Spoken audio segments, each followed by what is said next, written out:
আমরা একটু মজা করব, হ্যাঁ, এমন সিরিয়াস কিছু না, খুব সমস্যা প্রশ্ন করবো আমরা, আশা করি আপনারা সবাই পারবেন। এখানে একদম স্কুলের বাচ্চা কেউ আছে? স্কুলে পড়ে সবচেয়ে ছোট কে কে আছে? 1 থেকে 5। আর কেউ আছে? তোমার নাম? আদিবা। স্কুলে পড়ো? কোন ক্লাসে পড়ো? নার্সারি। আচ্ছা, আরেকটা বাচ্চা আছে। ও আচ্ছা, ঠিক আছে, এদের জন্য একটু ডিফারেন্ট প্রশ্ন। আচ্ছা, তোমরা কি জানো বাংলাদেশের জাতীয় সঙ্গীত কি? বলো তো দেখি, জাতীয় সঙ্গীত।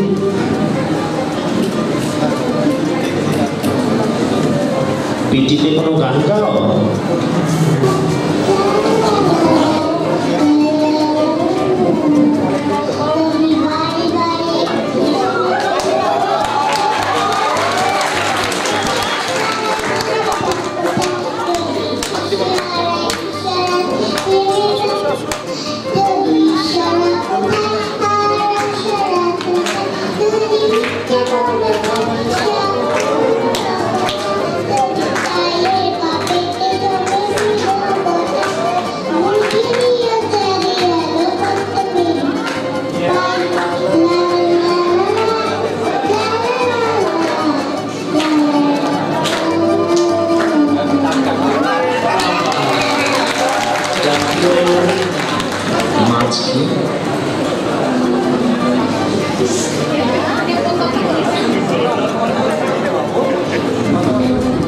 বলো। আচ্ছা, তুমি মনে করো। হ্যাঁ, বসতে হবে, সবাইকে বসতে হবে যারা পারফরমেন্স করতে বলো তো বাংলাদেশের জাতীয় প্রাণী কি? Royal Bengal tiger. বসে। তুমি জাতীয় পতাকা দেখেছো? জাতীয় পতাকাতে কি কি রং আছে বলো?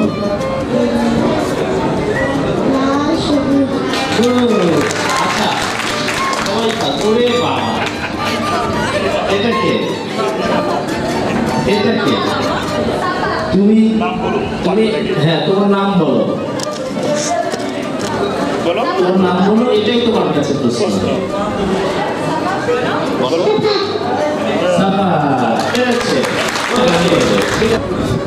ছয় বলবে, বলো।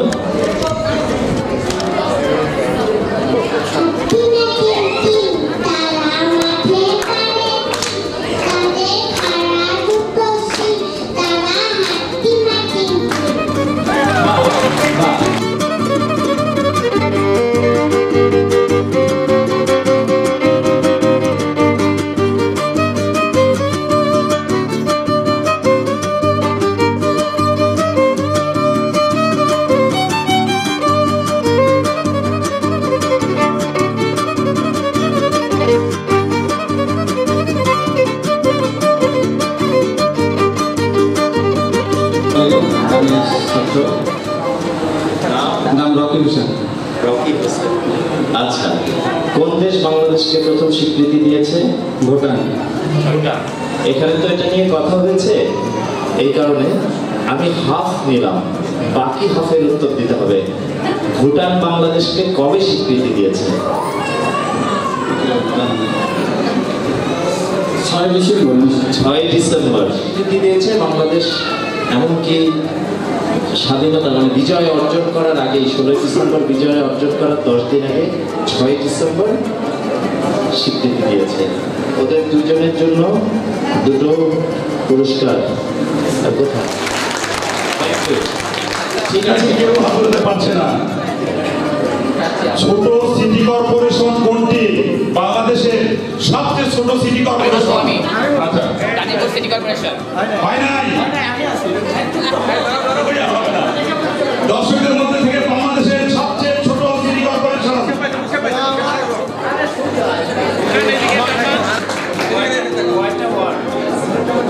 এবারে আসলে একটা স্বপ্ন আছে, আমরা উচ্চ মাধ্যমিক পাশ করার পরে যদি বিশ্ববিদ্যালয়ে ভর্তি হতে পারি।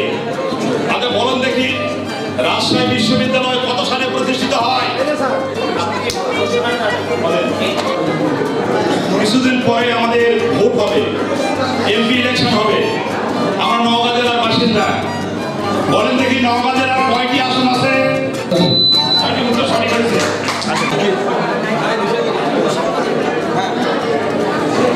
সেই প্রশ্নটা আমরা যুব ফোরামের যারা সদস্য ছিলাম, এরা আমরা বিভিন্ন কর্মকাণ্ডের মধ্যে দিয়ে যে আস্থা যুব ফোরামের আমরা দক্ষতা আমাদের বৃদ্ধি করেছি।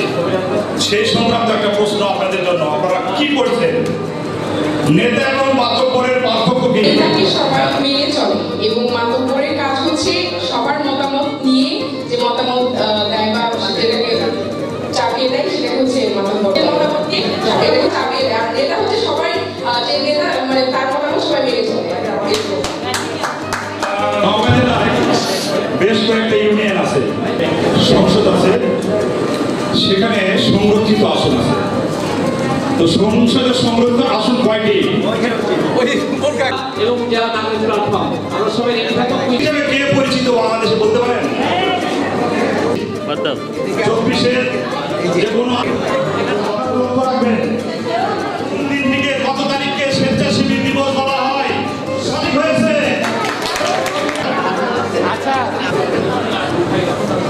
যুব উপদেষ্টার নাম কি? প্রথম নওগাঁ জেলার প্রতিশোধ কোন উপজেলায়?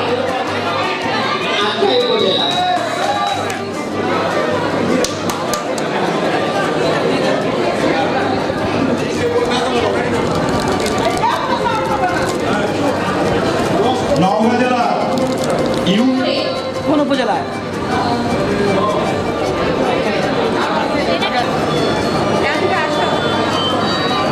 জাতীয় সংসদের নাম্বার আছে 1, 2, 3 এরকম নাম্বার আছে, 300 নাম্বার পর্যন্ত আছে। তো 1 নম্বর আসন কোনটি? 1 নম্বর আসন কোনটি? উত্তর সঠিক হয়েছে। বাংলাদেশে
আমায় পড়াই দিলি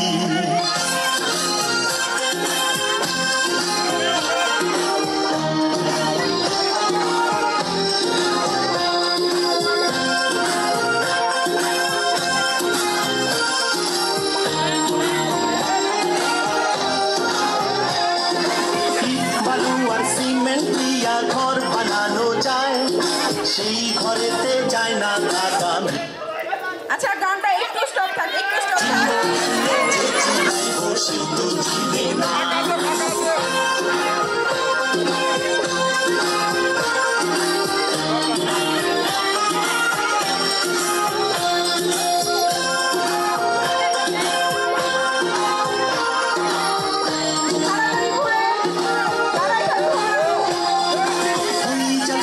চোখের পাতা দেয়া যায়, ঘুম পাড়ানি মাসি বেশি ঘুম যদি না দেয়।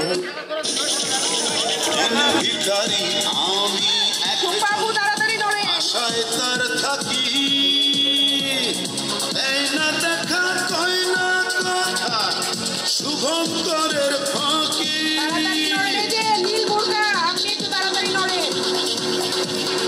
মন বলে দুনিয়াদারি চকমারি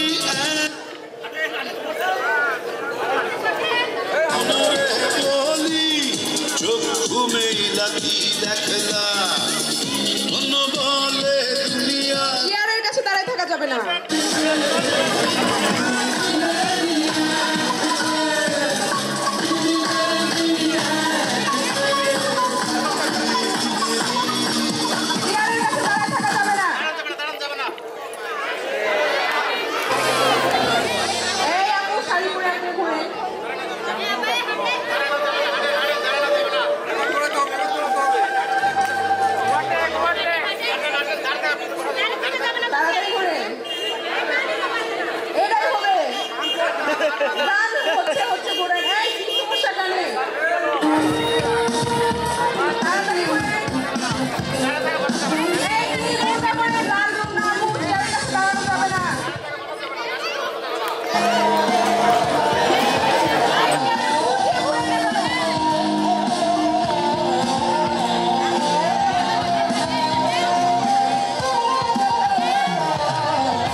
ঘোষণা করে যে আমার এতদিন পরে ভোট হবে, একটা শিডিউল দেয়, প্রার্থীরা মনোনয়নপত্র দাখিল করবে, তার একটা নির্ধারিত তারিখ থাকে, এরপরে তাদের যাচাই বাছাই হয়, তারপরে তারা চূড়ান্ত প্রার্থী হয়। চূড়ান্ত প্রার্থীরা সাধারণত 2 সপ্তাহ সময় পান তাদের প্রচারণায়, অনেক ক্ষেত্রে বেশি হয় প্রচারণার জন্য। তারপরে ভোটের আগে 32 ঘন্টা, ক্ষেত্রভেদে 48 ঘন্টা পূর্বে সকল প্রচারণা বন্ধ হয়ে যায়। ভোটের দিন সাধারণত আমাদের দেশের যে শীতকালে, এখন ইদানিং যেটা চালু হয়েছে, শীতকালে 9টা থেকে 5টা, আর গরমকালে 8টা থেকে 4টা পর্যন্ত ভোট হয়। নিরবচ্ছিন্নভাবে ভোট হবে, মানে কোনো বিরোধী থাকবে না। এরপর যাদের ভোটার তালিকায় নাম আছে তারা তাদের পছন্দের প্রার্থীকে ভোট দিতে পারবে। এই ভোটার তালিকায় নাম থাকলে ভোটারকে যে কাজটা করতে হয়, বাইরে প্রার্থীর লোকজন থাকে, তারা সেখান থেকে একটা স্লিপ নিয়ে আসেন যে আমার ভোটার সিরিয়াল নম্বর এত। এই স্লিপ নিয়ে আসলে আমাদের কাছে একটি ভোটার তালিকা থাকে। ভোটার তালিকা থাকলে আমরা করি কি, আমাদের যে নির্ধারিত লোকজন থাকে, পোলিং অফিসার যারা থাকে, তারা ভোটার তালিকায় আপনার ছবি সহ আপনার নাম থাকলে সেখানে একটা টিক চিহ্ন দেবে। টিক চিহ্ন দেওয়ার পরে আপনি ভোটার হিসেবে শনাক্ত হবে। তখন আপনাকে যে কাজটা করা হবে, যদি একটা, যেমন জাতীয় সংসদ নির্বাচনে ব্যালট হচ্ছে একটা, উপজেলা পরিষদ নির্বাচন, ইউনিয়ন পরিষদ নির্বাচন, পৌরসভা নির্বাচন ব্যালট থাকে 3টা, একটি মেয়র, একটি সংরক্ষিত আসনের সদস্য, একটি সাধারণ আসন সদস্য। তখন আপনাকে জাতীয় সংসদ নির্বাচন যদি হয় একটা ব্যালট দেওয়া হবে, এরকম করে একটা ব্যালট ছিঁড়ে দেওয়া হবে।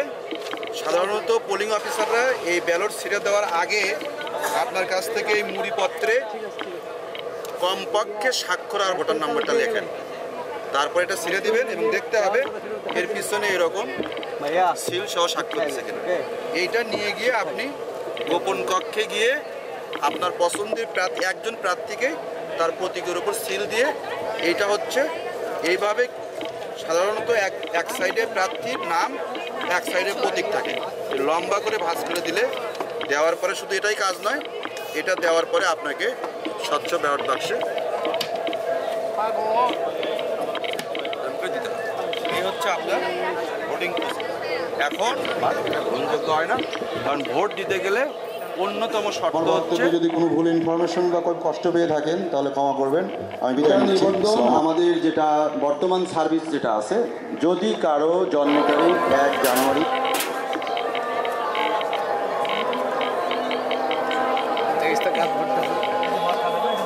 কিছু ইউটিলিটি বিলের কাগজ দিলে আমরা তাকে অতি সহজেই ভোটার করে দিই। ধন্যবাদ। ধন্যবাদ কায়সার মাহমুদ, উপজেলা নির্বাচন কর্মকর্তা। এখানে একটি বিষয় বলে রাখি, আমাদের আস্থা প্রকল্প থেকে ইউনিয়ন পর্যায়ে যে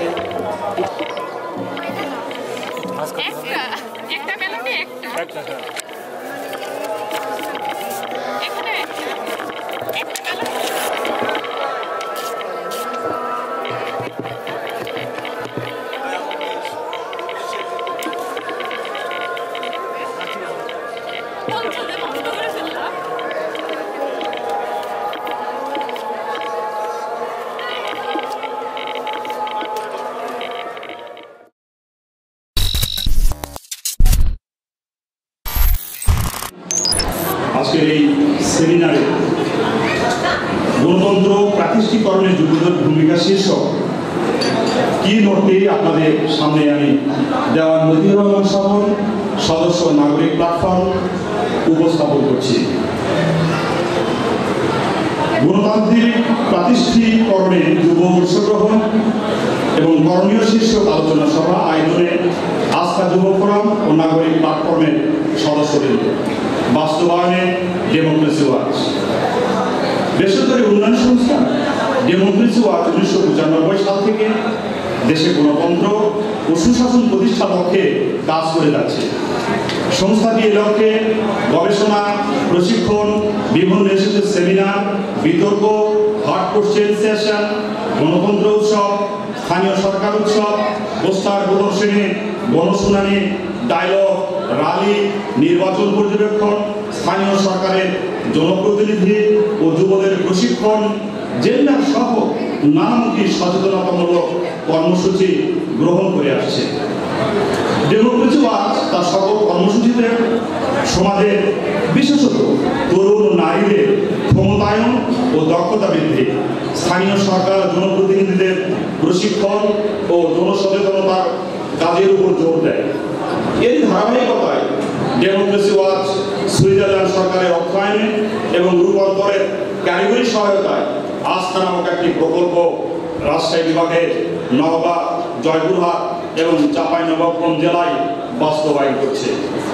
এই প্রকল্পের লক্ষ্য হচ্ছে যুব প্রান্তিক জনগোষ্ঠী সংখ্যালঘুদের দক্ষ এবং সক্রিয় করে সামাজিক ও নাগরিক ক্ষেত্রে মানবাধিকার সমুন্নত রেখে সহনশীল সমাজ এবং শান্তিপূর্ণ গণতান্ত্রিক চর্চার প্রসার ঘটানো।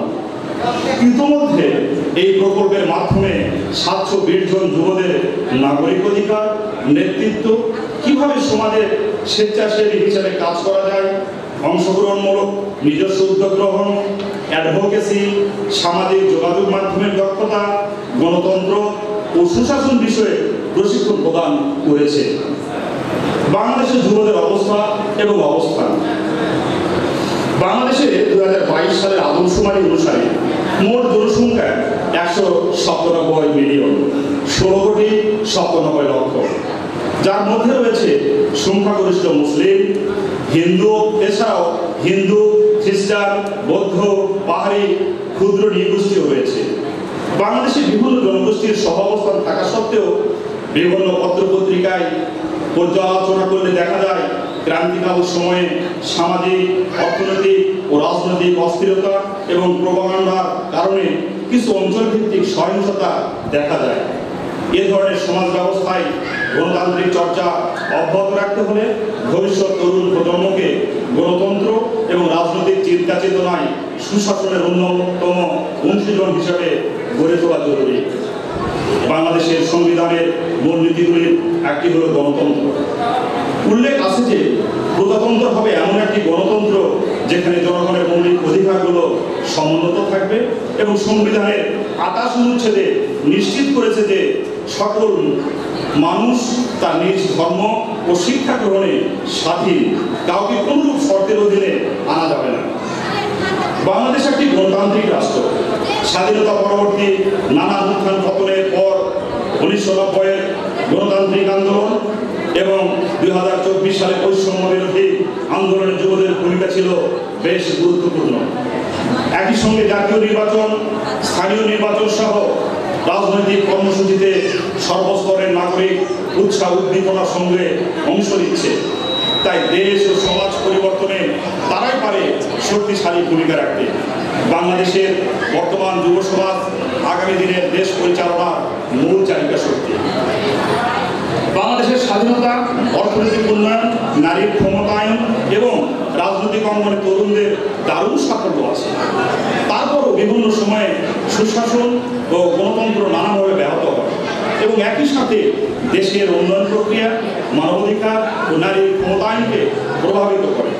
এই প্রেক্ষাপটে বাংলাদেশ গণতন্ত্র প্রতিষ্ঠায় বিভিন্ন পদক্ষেপ গ্রহণ করেছে, যেমন রাজনৈতিক কার্যক্রমে অংশগ্রহণ, রাজনৈতিক দলের আধিক্য, মধ্যবিত্ত জনগণ, বিরাজমান বেসরকারি খাত এবং প্রাণবন্ত নাগরিক সমাজ প্রতিষ্ঠা ইত্যাদি। কিন্তু এ সকল কিছু বিকাশ ঘটাতে হলে দেশের যুব সমাজে প্রধান চালিকা শক্তি হিসাবে অপরিহার্য ভূমিকা পালন করতে পারে। কেননা এদেশের জনসংখ্যার একটি বড় অংশ যুব, যা জনসংখ্যার 32%। অতীতেও এদেশের ইতিহাসে যুবরা জাতির সমস্ত সংকটময় সময়ে গুরুত্বপূর্ণ ভূমিকা পালন করেছে। যুবদের দায়িত্ববান ও সুনাগরিক হিসাবে নিজেদের গড়ে তুলতে পারলে এই যুব সমাজ বাংলাদেশকে এসডিজি অর্জনে গতিশীল করে 2026 সালের মধ্যে এদেশকে মধ্যম আয়ের দেশে উন্নীত করার ক্ষেত্রে অগ্রণী ভূমিকা পালন করবে। গণতন্ত্রে যুবদের অংশগ্রহণ। গণতন্ত্রের ভিত্তি হল জনসম্পৃক্ততা এবং সক্রিয় অংশগ্রহণ, যা দেশের রাজনৈতিক, সামাজিক ও অর্থনৈতিক উন্নয়নের প্রধান চাবিকাঠি। গণতন্ত্র জনগণের মতামত এবং অংশগ্রহণের গুরুত্ব অপরিসীম। এই প্রক্রিয়ায় যুব সমাজ অন্যতম শক্তিশালী অংশীদার হিসেবে চিহ্নিত হয়। যুব সমাজের শক্তি এবং শক্তিশালী উপস্থিতি গণতন্ত্রের মজবুত ভিত্তি গড়ে তোলে, কারণ তারা দ্রুত পরিবর্তিত বিশ্বের নতুন দৃষ্টিভঙ্গি, উদ্ভাবনী চিন্তা ও প্রযুক্তির প্রতি দ্রুত মানিয়ে নিতে পারে। বাংলাদেশের ইতিহাসে এর প্রমাণ মিলে। ভাষা আন্দোলন, মুক্তিযুদ্ধ এবং স্বৈরাচার বিরোধী আন্দোলনের সময় যুব সমাজ বিপ্লবী শক্তি এবং তাদের সক্রিয় অংশগ্রহণ দেশের স্বাধীনতা এবং গণতন্ত্রের প্রতিষ্ঠায় অমূল্য অবদান রেখেছে এবং রাখছে। দেশের সকল ক্রান্তিকালে যুবকদের ভূমিকা ছিল অবিস্মরণীয়। বর্তমান সময়ে দেশ গঠনে যুব সমাজের ভূমিকা অত্যন্ত গুরুত্বপূর্ণ। তারা কেবল রাজনৈতিক প্রক্রিয়ার অংশ হিসেবে ভোটাধিকার প্রয়োগ করে না, বরং তারা সক্রিয়ভাবে রাজনৈতিক, সামাজিক এবং অর্থনৈতিক ক্ষেত্রে পরিবর্তন আনার জন্য কাজ করে। তরুণদের ভোটাধিকার প্রয়োগ এবং সুশাসনের পক্ষে প্রচার চালানো একদিকে যেমন গণতান্ত্রিক মূল্যবোধ প্রতিষ্ঠার সহায়ক, তেমনি অন্যদিকে তারা রাজনীতির মূলধারায় আরও নিবিড়ভাবে অংশগ্রহণ করছে। বর্তমানে রাজনৈতিক দলের কাঠামোয় তাদের সক্রিয় অংশগ্রহণ এবং নেতৃত্বের বিকাশ একটি গুরুত্বপূর্ণ দিক হিসাবে সামনে এসেছে। এই পরিবর্তন এবং উন্নয়নের জন্য শুধু তরুণদের ভোট দেওয়াই যথেষ্ট নয়, বরং তাদেরকে এগিয়ে আসতে হবে এবং গণতন্ত্রকে আরও কার্যকর, স্বচ্ছ এবং অন্তর্ভুক্তিমূলক করার জন্য এ বিষয়ে তাদের সমষ্টিগত উদ্যোগ গ্রহণ করতে হবে। এই প্রজন্মের তরুণরা ও যুবরা চাইলে দেশের গণতান্ত্রিক কাঠামোকে আরও শক্তিশালী, স্বচ্ছ এবং ন্যায়সঙ্গত করে তুলতে পারে। তাদের সামর্থ্য, উদ্যম এবং নতুন চিন্তাভাবনা দেশের ভবিষ্যতের জন্য আশার আলো হয়ে উঠতে পারে। তাই তরুণদের শুধু রাজনৈতিক দলগুলোর সদস্য হওয়া বা ভোটদানি নয়, বরং সমাজের বিভিন্ন স্তরে তাদের অবদান রাখতে হবে। এর মাধ্যমে তারা একদিকে যেমন গণতন্ত্রের ভিত্তি মজবুত করবে, তেমনি অন্যদিকে একটি উন্নত, সমৃদ্ধ এবং স্বনির্ভর জাতি গঠনে গুরুত্বপূর্ণ ভূমিকা পালন করবে। যুব সমাজ গণতান্ত্রিক প্রক্রিয়ায় গুরুত্বপূর্ণ, তবে এর অংশগ্রহণের চ্যালেঞ্জসমূহ। প্রথমত, রাজনৈতিক কাঠামোতে তরুণদের সুযোগ সীমিত। বেশিরভাগ ক্ষেত্রে পুরনো নেতৃত্ব নতুন প্রজন্মকে সুযোগ দিতে চায় না। দ্বিতীয়ত, রাজনৈতিক দুর্বৃত্তায়ন এবং অপসংস্কৃতি যুব তরুণদের হতাশ করেছে এবং তাদের রাজনীতিতে সক্রিয় অংশগ্রহণে বাধার সৃষ্টি করে। তৃতীয়ত, প্রকৃত শিক্ষার অভাব, কর্মসংস্থানের সংকট এবং সামাজিক বৈষম্য তরুণদের গণতান্ত্রিক প্রক্রিয়া থেকে দূরে সরিয়ে রাখে। তাছাড়া যুবদের মধ্যে অনেক সময় রাজনৈতিক জ্ঞান এবং সচেতনতার অভাব দেখা যায়। এর ফলে তারা প্রায়ই ভুল তথ্যের শিকার হয় এবং সঠিক সিদ্ধান্ত নিতে ব্যর্থ হয়। চতুর্থত, জাতীয় নীতিমালা 2003 প্রণয়ন করা হয়, যা সংবিধানের দ্বিতীয় ভাগে 15 অনুচ্ছেদে অর্থনৈতিক বিকাশের মাধ্যমে উৎপাদন শক্তির ক্রমবৃদ্ধি সাধন এবং জনগণের জীবনযাত্রার বস্তুগত ও সংস্কৃতিগত মানের উন্নতি সাধন করা রাষ্ট্র পরিচালনার অন্যতম মূল নীতি হিসাবে স্বীকৃত বলা থাকলেও সেটা বাস্তবায়ন নেয়। পঞ্চমত, দেশে কলেজ, বিশ্ববিদ্যালয়গুলোতে ছাত্র রাজনীতির ব্যাপক অনুপস্থিতি এবং নিয়মিত অনুসরণ না থাকায় ছাত্ররা রাজনীতি থেকে অনেক দূরে অবস্থান করছে। ফলে তরুণ ও যুব ছাত্র নেতৃত্ব তৈরি হচ্ছে না। সেটার প্রভাব দেশের জাতীয় রাজনীতিতে পড়ছে। ফলে যুবদের মধ্যে হতাশা বিরাজ করছে। রাজনৈতিক দলগুলো রাজনীতিতে যুব অংশগ্রহণের ব্যাপারে তেমন একটা উপযুক্ত রাজনৈতিক পরিবেশ তৈরি করতে দেখা যায় না। গণতান্ত্রিক প্রক্রিয়ায় যুব সমাজের সক্রিয় অংশগ্রহণ পদক্ষেপ সমূহ। প্রথমত, যুব সমাজের জন্য অংশগ্রহণমূলক এবং সহায়ক রাজনৈতিক পরিবেশ তৈরি করা অত্যন্ত জরুরি। যুব সমাজ যখন রাজনৈতিক প্রক্রিয়ায় নিজেদের সম্পৃক্ত করতে চায়, তখন তাদের সামনে থেকে বিভিন্ন বাধা ও প্রতিবন্ধকতা দূর করতে হবে। রাজনৈতিক দলগুলোকে তাদের অভ্যন্তরীণ কাঠামোতে পরিবর্তন আনা প্রয়োজন। বিশেষত দলগুলোকে তরুণদের জন্য নেতৃত্ব তৈরি করার একটি সুসংগঠিত কর্মসূচি চালু করতে হবে, যাতে তারা সংগঠনের মধ্য দিয়ে নিজেদের দক্ষতা এবং নেতৃত্বের গুণাবলী প্রদর্শন করতে পারে। দ্বিতীয়ত, তরুণ যুব সমাজের মধ্যে রাজনৈতিক সচেতনতা বৃদ্ধি করা অত্যন্ত গুরুত্বপূর্ণ। এজন্য শিক্ষা ব্যবস্থায় গণতন্ত্র, সুশাসন এবং নাগরিক দায়িত্ব সম্পর্কে পাঠ অন্তর্ভুক্ত করা প্রয়োজন। এই পাঠগুলো যুবদের শুধুমাত্র তাদের অধিকার এবং দায়িত্ব কর্তব্য সম্পর্কে জানাবে না, বরং তাদেরকে সমাজের পরিবর্তনে সক্রিয় ভূমিকা গ্রহণের জন্য উদ্বুদ্ধ করবে। শিক্ষার পাশাপাশি বিভিন্ন কর্মশালা, সেমিনার এবং আলোচনা সভার মাধ্যমে যুব এবং তরুণদের রাজনীতিতে আগ্রহী করা সম্ভব। এছাড়া অনলাইন প্ল্যাটফর্মগুলোর মাধ্যমে তরুণদের মধ্যে রাজনৈতিক ও সামাজিক অংশগ্রহণ বিষয়ে সচেতনতা বৃদ্ধি করা যেতে পারে, যা তাদেরকে আরও কার্যকরভাবে সমাজের নানা ক্ষেত্রে অংশগ্রহণের জন্য প্রস্তুত করা। তৃতীয়ত, সামাজিক যোগাযোগের মাধ্যমের ভূমিকা অত্যন্ত গুরুত্বপূর্ণ। বর্তমান যুগে সামাজিক যোগাযোগ মাধ্যম তরুণদের মতামত প্রকাশ এবং রাজনৈতিক আলোচনায় অংশ নেওয়ার একটি শক্তিশালী ক্ষেত্র হিসেবে বিবেচিত হচ্ছে। তাই সামাজিক মাধ্যমে তাদেরকে সক্রিয় ভূমিকা নিশ্চিত করা আবশ্যক। চতুর্থত, যুবনীতির সাথে সম্পৃক্ত করে একক একটি মন্ত্রণালয় সৃষ্টি করে যুবদের জন্য একটি সুনির্দিষ্ট কর্মপরিকল্পনা তৈরি ও বাস্তবায়নের উদ্যোগ নেই। পাশাপাশি শিক্ষা ব্যবস্থাকে জাতীয় ইতিহাস ঐতিহ্যের আলোকে ঢেলে সাজানো এবং বর্তমান চাহিদার ভিত্তিতে সহায়ক পাঠদানের ব্যবস্থা করা। পঞ্চমত, স্থানীয় সরকার এবং স্থানীয় পর্যায়ের প্রতিষ্ঠানগুলোর বিভিন্ন কমিটিতে যুবদের অংশগ্রহণ করানো এবং তাদের মতামতের ভিত্তিতে কার্যক্রম করলে গণতান্ত্রিক প্রক্রিয়া শক্তিশালী দেশের সামাজিক, রাজনৈতিক এবং অর্থনৈতিক উন্নয়ন ভূমিকা রাখতে পারবে। সেই সাথে যুবদের মধ্যে লিডারশিপের উন্নয়ন ঘটবে এবং স্থানীয় পর্যায়ে সুশাসন এবং গণতান্ত্রিক প্রতিষ্ঠান তৈরিতে গুরুত্বপূর্ণ ভূমিকা রাখবে। যে কোনো দেশের গণতান্ত্রিক প্রক্রিয়ায় যুব সমাজের অংশগ্রহণ একটি জাতির উন্নতির জন্য অপরিহার্য। তাদের উদ্ভাবনী চিন্তা, কর্মক্ষমতা এবং দায়িত্ববোধ একটি গণতান্ত্রিক সমাজের জন্য বড় সম্পদ। বাংলাদেশে যুবদের সম্পৃক্ততা বৃদ্ধি ও সঠিকভাবে যদি ব্যবহার করা যায়, তবে এটি শুধু রাজনৈতিক ক্ষেত্রেই নয়, বরং সামাজিক, অর্থনৈতিক এবং সাংস্কৃতিক উন্নয়নের জন্য গুরুত্বপূর্ণ ভূমিকা রাখতে পারে। একটি শক্তিশালী গণতান্ত্রিক কাঠামো নিশ্চিত করতে হলে যুবদের অংশগ্রহণ এবং দায়িত্বের বিকল্প নেই।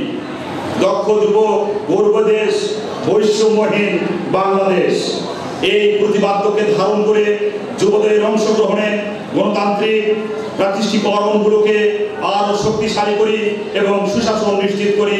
27 ফেব্রুয়ারি 2025, সদর উপজেলা ভিক্টোরিয়া, নওগাঁ। সবাইকে ধন্যবাদ। শামসুল হক অধ্যক্ষ, নওগাঁ সরকারি কলেজ, নওগাঁ। বিশেষ অতিথিদের মধ্যে উপস্থিত আছেন জনাব শামিমা নাসরিন, সার্কেল অ্যাক্টিভেন্ট, আনসার ডিগ্রি, নওগাঁ। আরও উপস্থিত আছেন নিতাই চন্দ্র প্রসাদ অধ্যক্ষ, স্থান মোল্লা কলেজ, নওগাঁ। কায়েস উদ্দিন, সাবেক সভাপতি, প্রেস ক্লাব, নওগাঁ। এবং এখানে একটি আলোচনাপত্র করে শুনিয়েছেন, পাঠ করেছেন দেওয়ান নজরুল রহমান স্বপন, সদস্য, আস্থা নাগরিক প্ল্যাটফর্ম। এছাড়াও আমাদের উপস্থিত আছেন ফজলুল হক খান, সভাপতি, নাগরিক প্ল্যাটফর্ম, নওগাঁ। আমি আসলে কোনো বক্তব্য রাখবো না। আমি আস্তে আস্তে আজকে কয়েকটা পয়েন্ট ঠিক করেছি, আসলে এটা কল বলতে পারেন বা আহ্বান বলতে পারেন। আমি আমাদের তরুণ যারা আছেন আস্থা নাগরিক ফোরামের সদস্য, তাদের দৃষ্টি আকর্ষণ করছি। পেছনে অনেকে বসে কথা বলছেন, আপনাদের দৃষ্টি আকর্ষণ করছি যারা পেছনে বসে কথা বলছেন। আমি আপনাদের উদ্দেশ্যে কয়েকটি সুপারিশ, মানে এগুলো বাস্তবায়নের দায়িত্ব আসলে আপনাদের। এখন আপনাদেরকে ঠিক করতে হবে কোন পন্থায় বাস্তবায়ন করবেন। আজকের যে এখানে আলোচনা পত্রটি উপস্থাপিত হয়েছে সেখানে দুটো বিষয় এসেছে। তার মধ্যে একটি বিষয় হচ্ছে গণতন্ত্রকে কিভাবে প্রাতিষ্ঠানিক রূপ দেওয়া যায় বা প্রাতিষ্ঠানিকীকরণ করা যায়। আমি গণতন্ত্রের পাশাপাশি আরেকটি বিষয় আলোচনায় আনতে চাই, সেটা হচ্ছে নির্বাচন। কেননা গণতন্ত্রের সঙ্গে নির্বাচন ব্যবস্থা ওতপ্রোতভাবে জড়িত, অনেকটা চিঠি আর খামের মতো। গণতন্ত্র যদি একটি চিঠি হয়, নির্বাচন ব্যবস্থা হচ্ছে সেটি চিঠির একটি খাম। এখন খাম না থাকলে সেই চিঠি কোনো ডেস্টিনেশনে পৌঁছবে? গণতন্ত্রকে প্রাতিষ্ঠানিক করতে গেলে নির্বাচন ব্যবস্থা সকলের কাছে গ্রহণযোগ্য একটা নির্বাচন ব্যবস্থা আমাদের প্রয়োজন, অংশগ্রহণমূলক নির্বাচন ব্যবস্থা। এখন গণতন্ত্রের উত্তরণে যুবরা কি করতে পারে, তাদের প্রতি আমার আহ্বান হচ্ছে রাজনৈতিক প্রক্রিয়ায় সকল শ্রেণী, পেশা, ধর্ম, বর্ণের, বিশেষ করে সংখ্যালঘু প্রান্তিক জনগোষ্ঠীর মানুষের অংশগ্রহণ নিশ্চিত করতে সহায়তা করা এবং আস্থা প্রকল্প এই জন্য কিন্তু আপনাদেরকে সহায়তা করছে, আপনাদের পেছনে থেকে শক্তি যোগাচ্ছে এবং যেখানে প্রয়োজনে চাপ প্রয়োগ করতে হবে জায়গা মতো।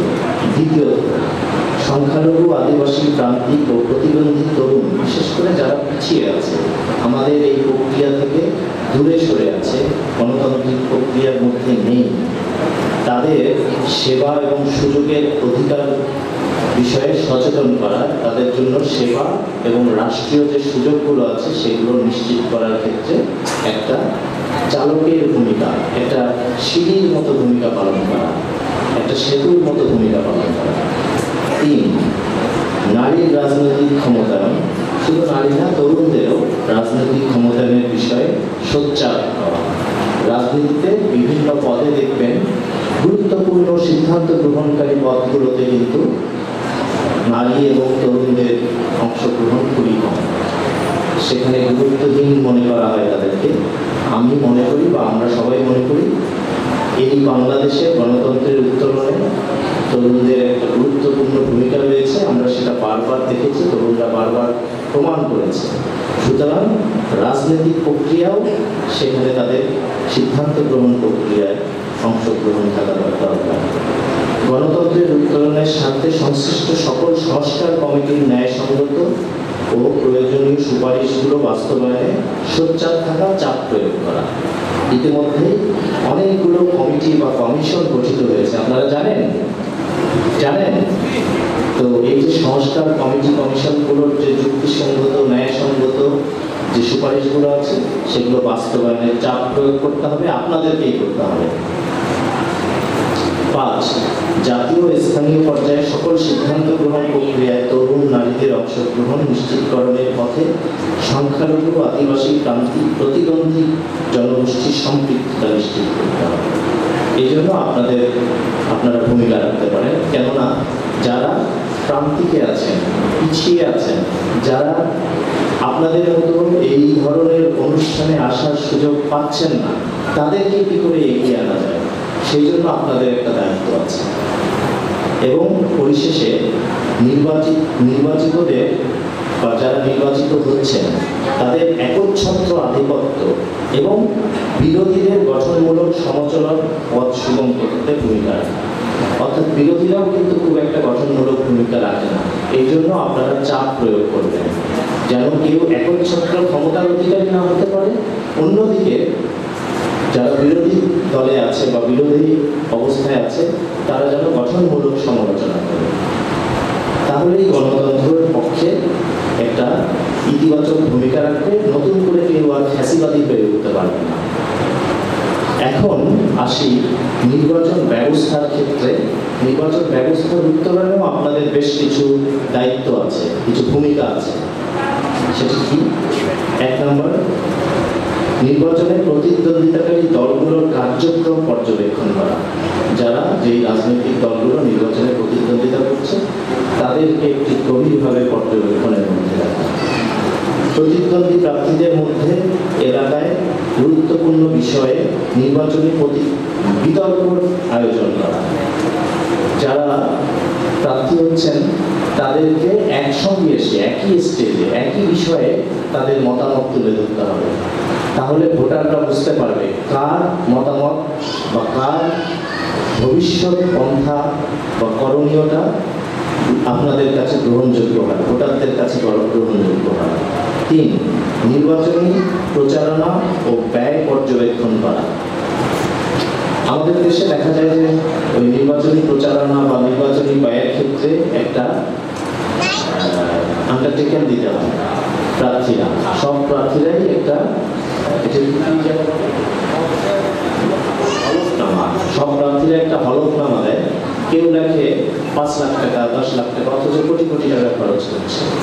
সুতরাং এই জায়গাগুলো ধরিয়ে দিতে হবে। 4, নির্বাচন কমিশন ও আইন শৃঙ্খলা রক্ষাকারী বাহিনীর কার্যক্রম পর্যবেক্ষণ করা। শুধুমাত্র ভোটারদের আগ্রহী না, নির্বাচন কমিশন এবং আইন শৃঙ্খলাকারী রক্ষাকারী বাহিনী তাদের যে দায়িত্ব আছে সেটা সঠিকভাবে পালন করছে কিনা এই তরুণদেরকেই সেটা পর্যবেক্ষণ করতে হবে এবং সেটা ধরিয়ে দিতে হবে তাদের ভুলগুলো। 5, নতুন ভোটার, তরুণ ভোটার, প্রান্তিক জনগোষ্ঠীর ভোটারদের নিবন্ধন ও রাজনৈতিক প্রক্রিয়ায় অংশগ্রহণ নিশ্চিত করা। এখন ভোটার নিবন্ধনের কাজ চলছে, আপনারা জানেন, হালনাগাদ করা হচ্ছে ভোটার তালিকা। জানেন সবাই? জানেন না অনেকেই। যেমন এটা নিয়ে প্রথমে খুব প্রচার হয়েছিল, কিন্তু এখন কোনো প্রচারণা আমরা দেখি না। সুতরাং প্রান্তিক, প্রতিবন্ধী, পিছিয়ে পড়া জনগোষ্ঠীর ভোটার যারা আছেন তারা যেন নিবন্ধন হতে পারেন হালনাগাদ কার্যক্রমের মাধ্যমে, তারা যেন ভোটার হতে পারেন, নতুন ভোটাররা যেন তালিকায় আসতে পারেন, সেই ব্যাপারটা আপনাদেরকে কিন্তু আপনাদের এলাকায় এটা সবার কাছে প্রচার করতে হবে। 6, নির্বাচনের পরে নির্দিষ্ট সময়ের ব্যবধানে নির্বাচিত প্রতিনিধির কার্যক্রম পর্যবেক্ষণ করা। যে নির্বাচন একবার হয়ে গেল, নির্বাচিত হয়ে 5 বছরের জন্য সে ম্যান্ডেট পেয়ে গেল, সে তার মতো কাজ করবে, এটা যেন না হয়। প্রয়োজনে গণশুনানির আয়োজন করা, নাগরিক সন্তুষ্টি কিংবা অসন্তুষ্টি জনসম্মুখে প্রকাশ করা।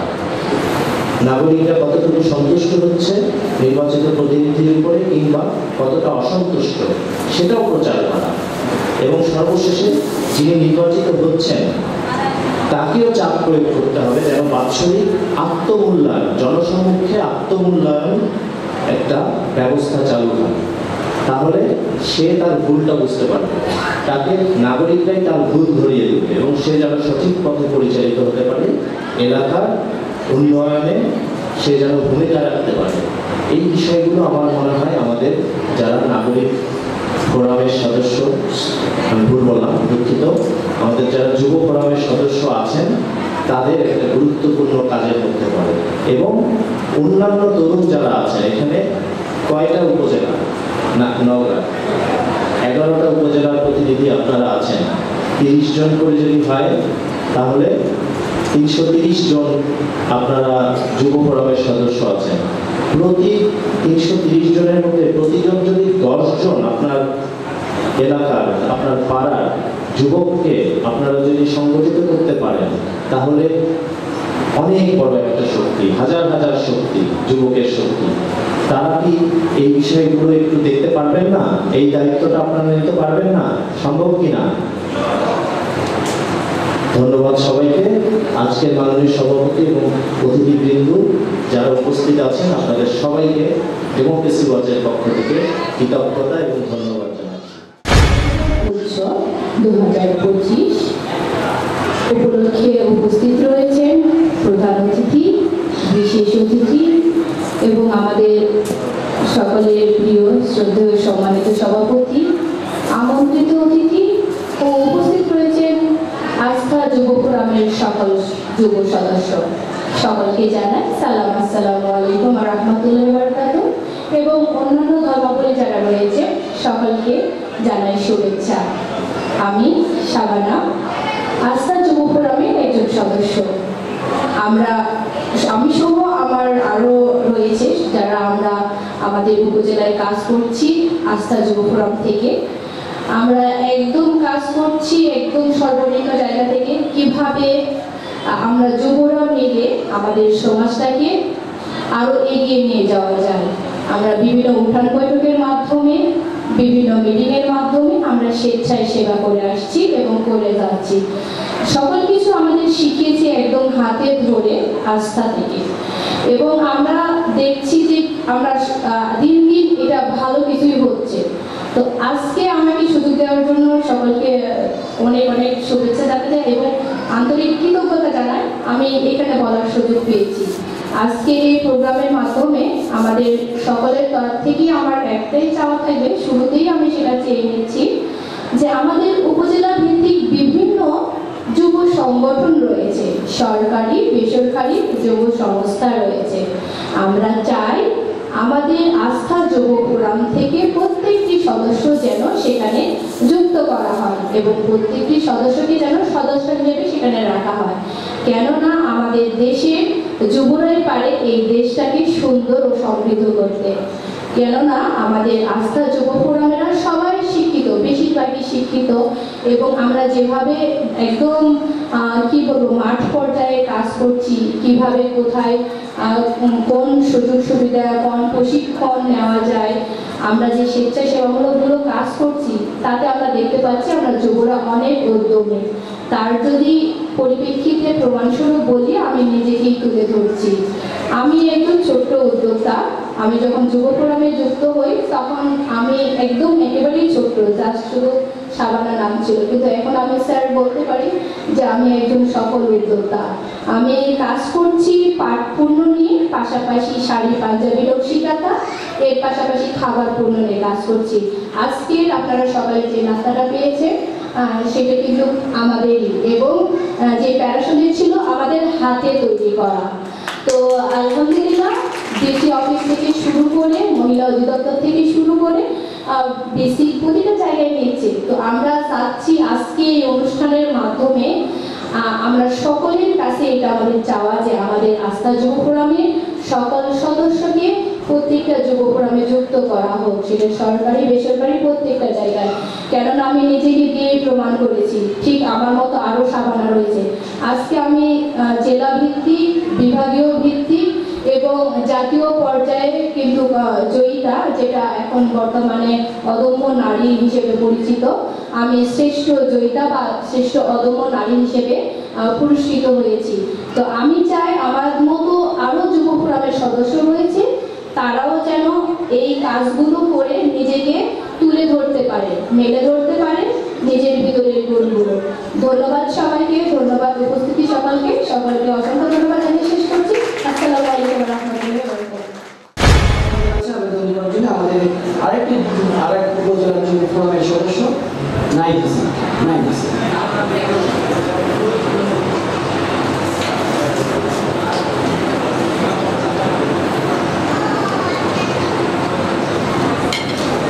বিসমিল্লাহির রহমানির রহিম।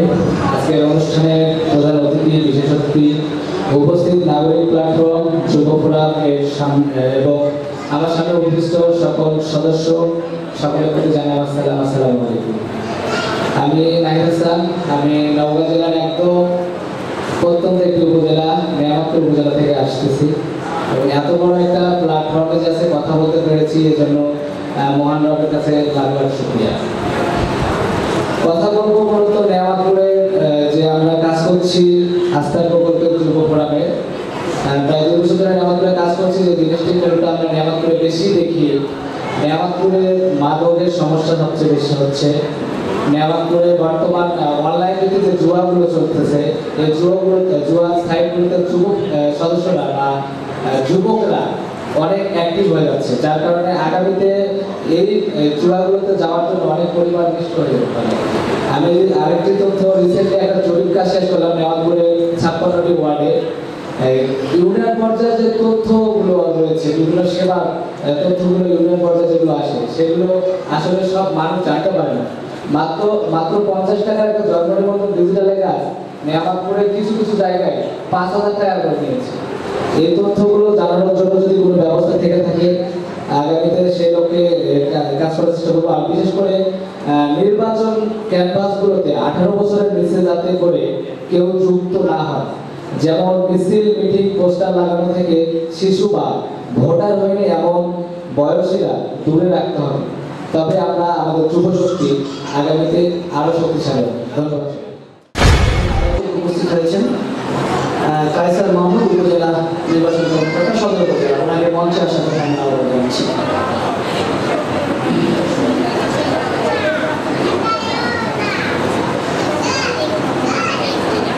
সাথে সাথে আপনাকে আপনার বক্তব্যটি দিয়ে আমি আসন গ্রহণ করার জন্য অনুরোধ জানাচ্ছি।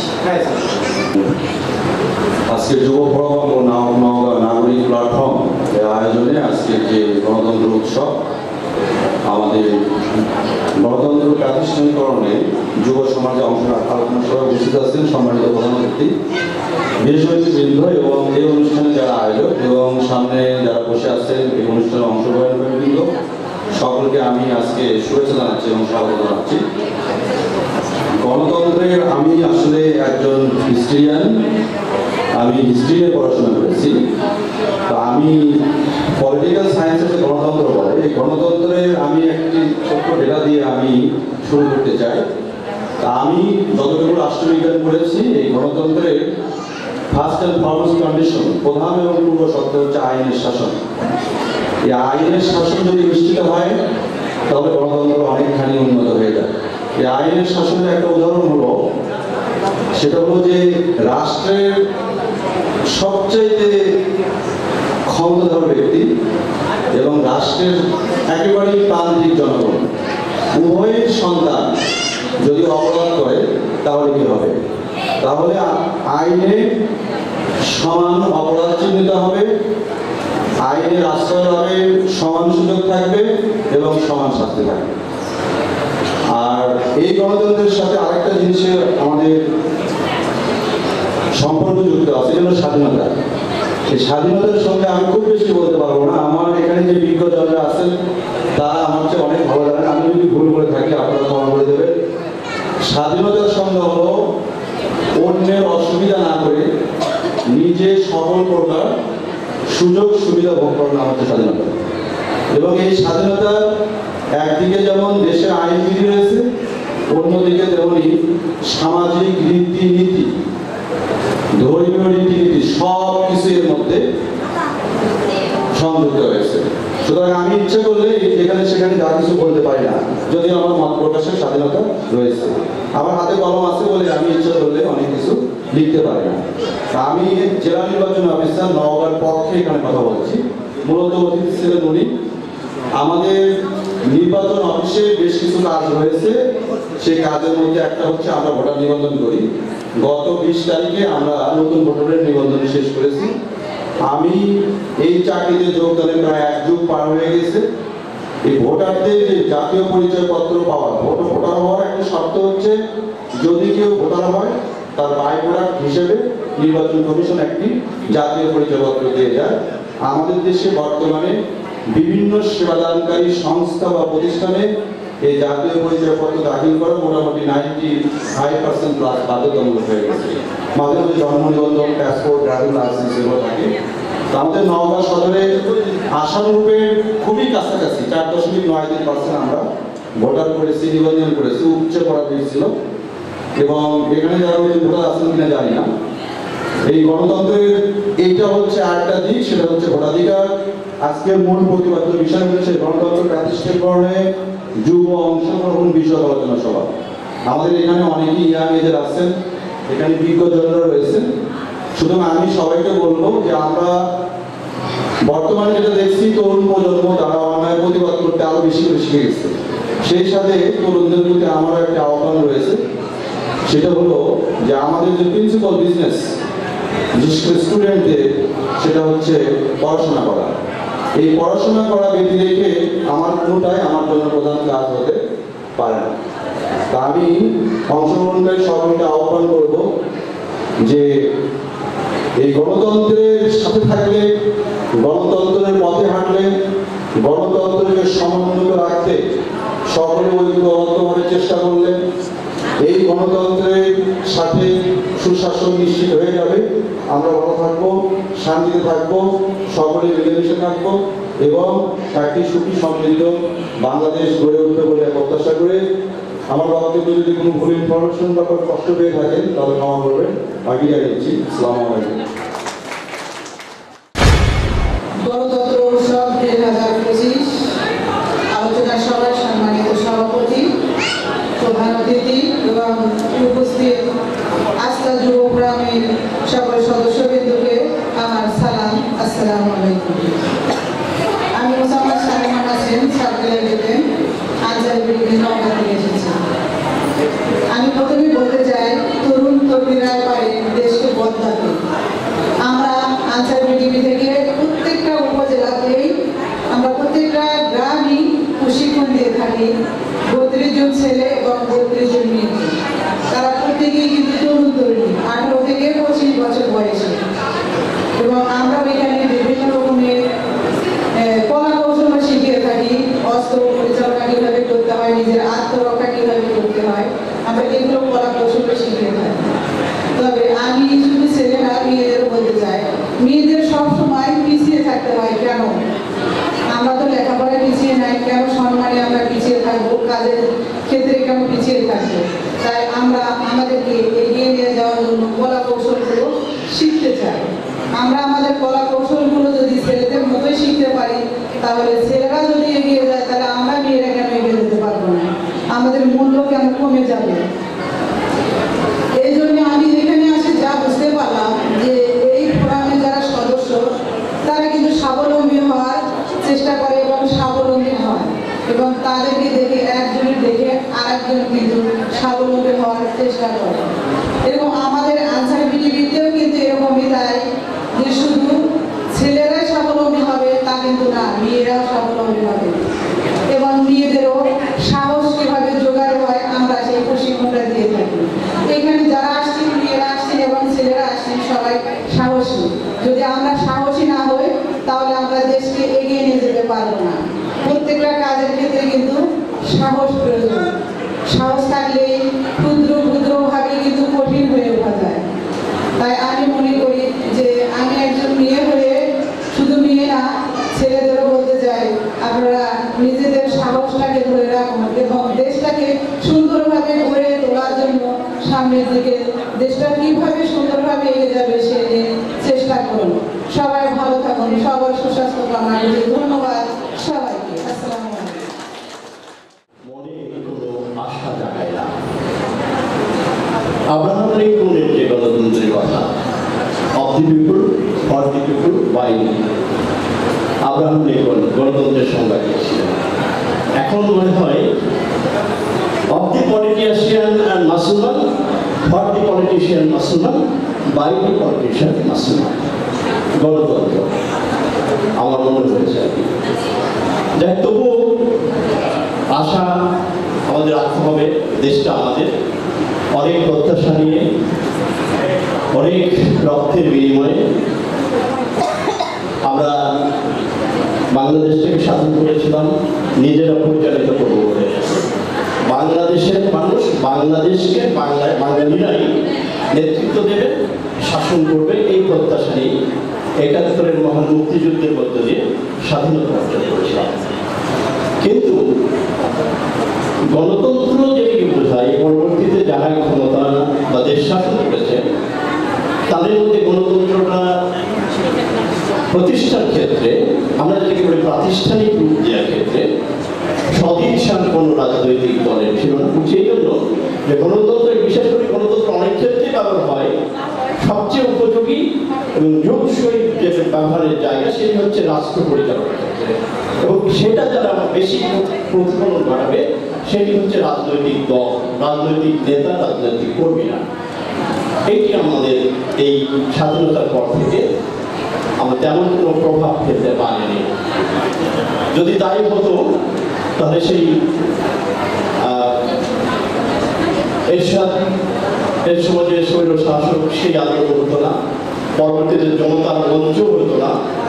সবশেষে আমরা 2024 দেখেছি ছাত্র জনতার যে অভ্যুত্থান, এই অভ্যুত্থানগুলো বা এই জনতার মঞ্চ বা এইরকম মানে সরকারের বিরুদ্ধে যে কোনো আন্দোলন, সেই আন্দোলনগুলো রূপ লাভ করতে পারত না যদি তারা গণতান্ত্রিকভাবে প্রক্রিয়ার মধ্য দিয়ে প্রাতিষ্ঠানিক রূপ দিয়ে দেশ শাসনের প্রচেষ্টাটা চালিয়ে যেত।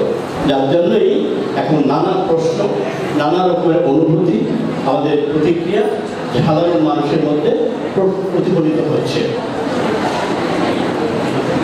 এখন রাজনৈতিক নেতাদের কথা বলি।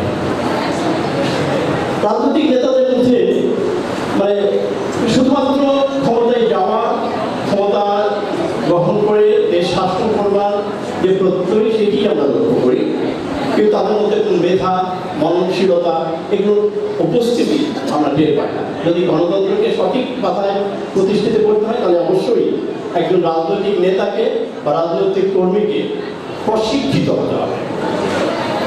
এই প্রশিক্ষণের বা কর্মশালার ব্যবস্থা থাকতে হবে রাজনৈতিক নেতাকর্মীদের মধ্যে। অন্তত যারা নতুন নতুন নেতাকর্মীরা আসবে, প্রথমেই তাদের একটা কর্মশালা হবে এবং প্রশিক্ষণ হবে, তারপরে তারা রাজনৈতিক কর্মী হিসেবে সেই দলের বা যে কোনো দলই হোক তারা রাজনীতি করবার সুযোগ পাবে। আরেকটি কথা, যে এই যে আমরা নির্বাচনকে প্রতিষ্ঠা মানে বারবার শুনি নির্বাচন কারচুপি, নির্বাচনকে একটা দল কিভাবে রাতের ভোট দিনে, দিনের ভোট রাতে, এরকম একটা অভিযোগ আমরা শুনি এবং এটা মারাত্মকভাবে অভিযোগ হয়। নির্বাচন প্রক্রিয়ার সাথে জড়িত কারা? নির্বাচন প্রক্রিয়ার সাথে যারা জড়িত, বিশেষ করে আমি বলব সরকারি কর্মকর্তা, নির্বাচন কমিশন থেকে শুরু করে সরকারি কর্মকর্তা, বিশেষ করে একটা জেলা প্রশাসক এবং পুলিশ সুপার সবচেয়ে বেশি দায়বদ্ধ থাকে নির্বাচনকে সুষ্ঠু করবার ক্ষেত্রে। এই নির্বাচনকে সুষ্ঠু করার ক্ষেত্রে সবচেয়ে বেশি দায়বদ্ধ থাকে এই দুটি ব্যক্তি। জেলার প্রধান, আইন শৃঙ্খলার প্রধান হচ্ছে পুলিশ সুপার, আর প্রশাসনের প্রধান হচ্ছে জেলা প্রশাসক। এরা নিশ্চয়ই নিরপেক্ষ মানুষ হওয়া উচিত। এরা কাদের বেতন খান? সাধারণ মানুষের বেতন পান, সাধারণ মানুষের ট্যাক্সের পয়সা যারা বেতন খান। তাহলে আমি একজন বাঙালি, আমি সাধারণ নাগরিক, উনি একজন সাধারণ বাংলাদেশের সাধারণ নাগরিকের মতোই তার সবকিছুর ভূমিকা থাকা উচিত। তাহলে সেখানে কোনো রাজনৈতিক দলের মদতপুষ্ট হয়ে যদি নির্বাচনকে প্রভাবিত করে কারচুপির মধ্য দিয়ে কোনো দলকে জয়লাভ করে যার পরিস্থিতি সৃষ্টি করে, তাহলে সেইটা তো আমাদের অনাকাঙ্ক্ষিত একটা পরিস্থিতি। তাহলে সবসময় এই প্রক্রিয়াটি হয়ে আসছে মনে হয়। জেলা প্রশাসক, নির্বাচন কমিশন, আবার পুলিশ সুপার মহোদয়, তারা নির্বাচন প্রক্রিয়ার সাথে জড়িত, তাদেরকে নিরপেক্ষ হতে হবে। একটা সুস্থ, যদি আমরা নির্বাচনকেই গণতন্ত্রের মাপকাঠি ধরি, তাহলে সুষ্ঠু গণতন্ত্র প্রতিষ্ঠার ক্ষেত্রে সুষ্ঠু নির্বাচন প্রক্রিয়ার প্রয়োজন রয়েছে। সেক্ষেত্রে তারা প্রভাবিত হয়, তারা ব্যত্যয় ঘটায়। এই ঘটায় কেন? একটা ভয় আছে, যারা ক্ষমতায় আসে ওদের চাকরি থাকে না। কিন্তু ক্ষমতায় কি আসবে না আগে থেকে তো নির্ধারণ করতে পারি না।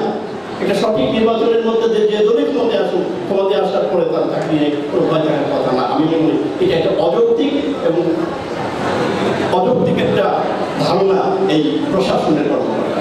আমার মনে হয় জেলা প্রশাসন, এই আমাদের মধ্যে থেকে গণতান্ত্রিক মানসিকতা নিয়ে নির্বাচন প্রক্রিয়ার সাথে সম্পৃক্ত হতে হবে। না হলে আমাদের দেশের নির্বাচন প্রক্রিয়া যেহেতু আমলারাই দেশ পরিচালনা করে, এবং আমাদের নামে আমি নাম বলবো না, নানা সংগঠন নামে সুসংবাদ, তারা কিন্তু মানে একেবারে যে দল যখন ক্ষমতায় আছে তাদের প্রকাশ্যভাবে ন্যাক্কারজনকভাবে দাঁড়ায়, আবার ওই দল ক্ষমতায় গেলে আরেক দল বসে থাকে পরে গেল, তারা এসে সামনে সারিতে দাঁড়ায়। এরকম একটি সংগঠনের নাম এর মধ্যে এসছে, যারা তাদের সমাজের ভালো কাজ করতে গেছে, গণতন্ত্র প্রতিষ্ঠার জন্য গেছে, কিন্তু তাদের দুর্নাম সম্পর্কে আমি খোলামেলা বলছি, আপনারা বলে দিতে পারেন যে অনেক টাকা পয়সা লেনদেনও হয়েছে তাদের, এই কথাটা শোনা। তাহলে আমাদের যে সুশীল সমাজের সংগঠনগুলো আছে তারাও নিরপেক্ষ নয়। তারাও চায় না গণতন্ত্র প্রতিষ্ঠিত হোক, গণতান্ত্রিক প্রক্রিয়া প্রতিষ্ঠিত হোক আমাদের দেশে। সবচেয়ে বড় আসল আমরা অনেক রক্তের বিনিময়ে, অনেক ত্যাগের বিনিময়ে, অনেক মানুষের জীবনের বিনিময়ে আমরা বাংলাদেশকে অর্জন করেছি। তাদের প্রচুর রাজনৈতিক মানুষের, রাজনৈতিক গোষ্ঠীর স্বার্থ হাসিলের জন্য নয়, তাদের বড়লোক করার জন্য নয়, তাদের কোটি কোটি টাকা বানানোর জন্য নয়। এদেশের মানুষ যাতে সুখে শান্তিতে একটু ভাত খেয়ে বাঁচতে পারে, একটা শান্তিপূর্ণভাবে বাঁচতে পারে, নিরাপদ জীবনযাপন করতে পারে, আমাদের সমৃদ্ধ জীবনযাপন করতে পারে, সেই লক্ষ্যে আমরা স্বাধীনতা অর্জন করেছিলাম। এই লক্ষ্যকে সামনে রেখে আসুন আমাদের বাংলাদেশের মানুষকে আবার এক ঐক্যবদ্ধ হয়ে